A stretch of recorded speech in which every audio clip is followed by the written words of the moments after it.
I'm Max Brantley with the Arkansas Times on Thursday, December 4th with news from Arkansas. Thursday is the day the Arkansas Supreme Court normally issues its weekly list of opinions. It did so today. It did not include a decision in the case on the appeal of the same-sex marriage ruling, perhaps next week. Big topic in the news today is police, police brutality specifically. The famous case of Eric Garner in New York. There's been another case of an unarmed black man killed by a white officer in Phoenix. The Justice Department today announced that there's going to be a consent decree with the Cleveland police over excessive use of force by Cleveland police over a period of years. I think America's on the point of having to have a big discussion about police practices, and not only related to racial relationships. Check our blog today for an article by Circuit Judge Wendell Griffin.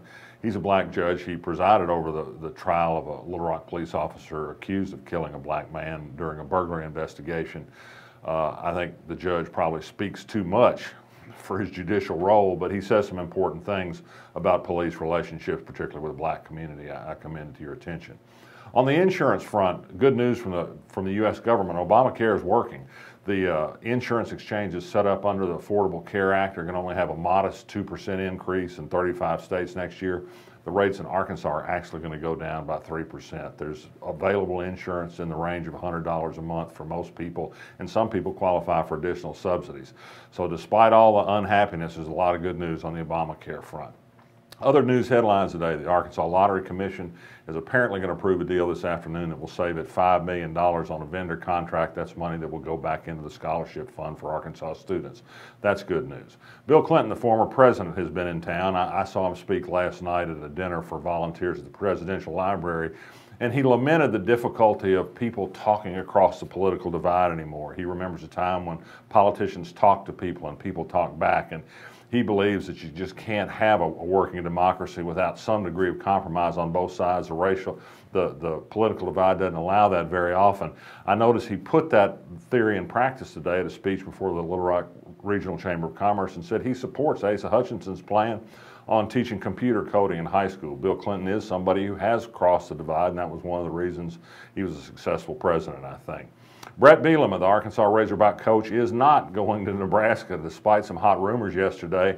They've hired Mike Riley from Oregon State. However, it does appear pretty clearly that Bielema was targeted initially by Nebraska for that job. He wanted to stay put. That will make him even more popular. What will make him even more popular still is winning 9 or 10 games next year.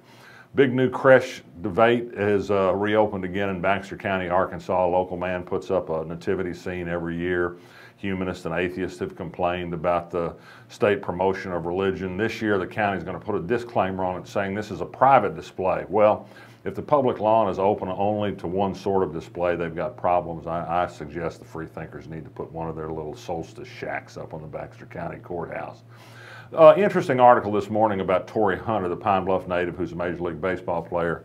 He's gone back to Minneapolis, signed a $10 million contract. He was asked whether his contract negotiations had been hampered by the fact that he'd gotten involved in the Arkansas governor's race this year. He endorsed Asa Hutchinson and used that endorsement as an opportunity to talk about his opposition to same-sex marriage. He blew up when he was asked about this by a reporter. He called the reporter a, quote, prick 4 different times. I'll leave it to you to read the story and decide who was a little bit dickish yesterday. Torii Hunter is going to work in a state in which same-sex marriage is legal, and by a vote of the people, in fact. And so I think when you enter a political race and make political statements, you can expect it to be asked about. And Hunter had to settle for a contract that was somewhat lower than many thought he could get. Was it a result of what he said? I think the question was fair. I think his reaction was out of bounds. Finally, at the Capitol tomorrow, keep your eyes open. Nothing less than the water quality of the Buffalo River. The treasured Buffalo River is going to be on the agenda of the legislative committee meeting. Will they approve a rule that protects the Buffalo River from hog waste, or will they side with hog farmers? That's a question that we'll have answered tomorrow morning. Check back with me tomorrow and we'll tell you how it turned out. I'm Max Brantley.